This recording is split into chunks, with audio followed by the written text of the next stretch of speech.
Yo, welcome everyone, Uchiha here and welcome back to the channel. As you can already tell by today's title and thumbnail, today we'll be discussing Naruto Uzumaki and how his character can be handled in the upcoming time skip for the Boruto series, both in terms of power and his character where the narrative is concerned. Of course, be sure to rate, comment, subscribe, and just a little public service announcement. I'll be leaving the link to my Discord in the description below. I've been getting 1 and 2 requests for collaborations, so I think it would be good to kind of just use Discord and use that platform to kind of facilitate the initial talks. So yeah, definitely check that out in the description box below. But without further ado, cue the intro.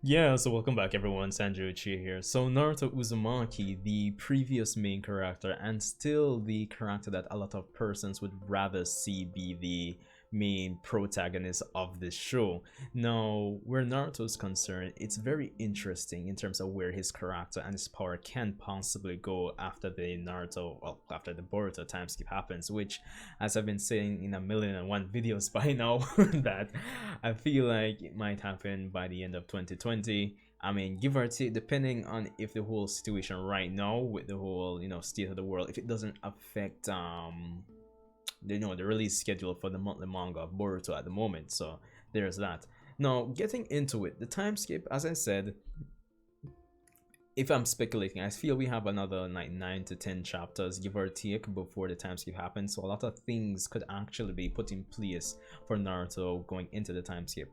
Now, in terms of handling his character, one thing to note, or one thing I feel that we should expect, or even Kodachi, one thing that he needs to bear in mind, that it's still Boruto's story. The aim is not to actually overshadow Boruto and his generation by Naruto and Sasuke and the previous generation. This is something I feel that the fight against Boro helped solidify that the new generation can carry the story by themselves. But at the same time, if I'm being honest, even if it's not intentional, the Boruto story obviously is taking some form of cues from Dragon Ball, specifically the Android Saga, if I'm being quite honest. So yeah, but at the same time, taking cues from it is good. And one cue that I feel that the Android Saga and Cell Saga really did well was the whole dynamic between the new generation in Gohan, and balancing things out with like Goku, Vegeta, Trunks, Piccolo. It feels like all characters, like the whole cast of characters, had something to do. Even the the lesser characters, like say Yamcha, Tien, Krillin, even though in the grand scheme of things they might not have done much, they still felt involved in the story. So that is the main thing I think that should be taken into consideration going into the time skip for Boruto. Honestly, have that kind of Goku Gohan dynamic between Naruto and Boruto. We already had Naruto lose to Jigen, but I think we can use that as a stepping stone for Naruto's character to continue our return to his training. And he has responsibilities as Hokage, but at the same time I feel like with that taken into consideration, he might use that as motivation to leave the desk sometimes. Let's get back into training, especially with everything that's happening to Boruto, post chapter 43. I feel like Naruto is going to take a more direct and involved standpoint in terms of protecting and training and help cultivating Boruto so he can protect himself from the threats that are to come.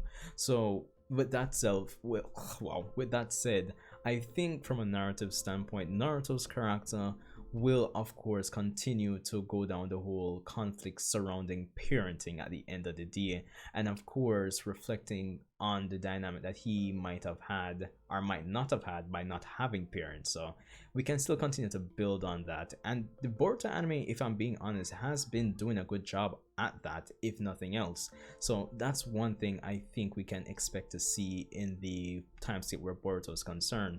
Now, from a power standpoint, it's something I've talked about before where Naruto's concerned in terms of what he could do.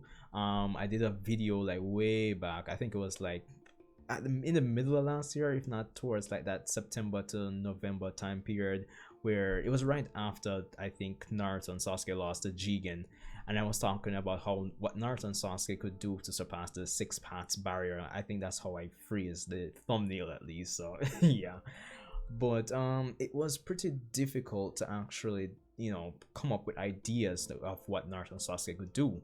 But I think it was a bit more straightforward in Naruto's case. No matter how you slice and dice it, Naruto has chakra from all tailed beasts. It wouldn't be too much of a stretch for him to consider becoming like a perfect 10 tails or perfect pseudo 10 tails Jinchuriki by having all the other tailed beasts possibly sealed within him. Now, of course, that is wild, and we don't know the limits of Naruto's body. I don't know if his body will be able to handle all TLVs being sealed within it like that. But I mean, if someone can become the 10 tails Jinchuriki, I don't see why not. Somebody could. Why not? Somebody could. Why couldn't somebody just have all TLVs be sealed within them at the same time? So it's like all TLVs separate versus fuse them all back into one. So I think it can work. And of course, that would fall in line with what Hagoromo was saying in terms of the whole prophecy. I know it gets kind of touchy with Naruto's character when it comes down to prophecy, since it kind of goes against the theme of what his character started out standing for. But I think the damage has already been done, and we can just have to find creative ways to work around the damage that's already been done at this point. So I think with the whole prophecy that Hagoromo had, where he was saying that, yo, a blue-eyed boy would basically, show the tail beast like the true meaning of power or something along those lines. I'm kind of just doing this off the top of my head, if I'm being honest, so don't crucify me. So yeah, so I guess having all the tail beasts sealed separately, like one by one into Naruto, would be an interesting experience, an interesting thing to see on paper or within the anime, to see how that turns out and how it affects Naruto's power. But at the same time, I still feel that might not be enough. Of course, this is just only one suggestion and one segment of speculation in terms of how I feel they can power up Naruto. Of course, we could do the whole, combat, let's train with Sasuke, let's, come up with some new techniques, new strategies. And of course, with the theme of Boruto, and how Naruto's mindset is right now, I can definitely see him starting to incorporate in some shape or form, probably not to some extreme degree, but including scientific ninja weaponry within his arsenal of of offensive and defensive capabilities. Because having Boruto's generation invest in technology is good, but I think when it comes down to the old generation, when they start using it, I think Boruto as a series will start finally be able to actually start standing on its own.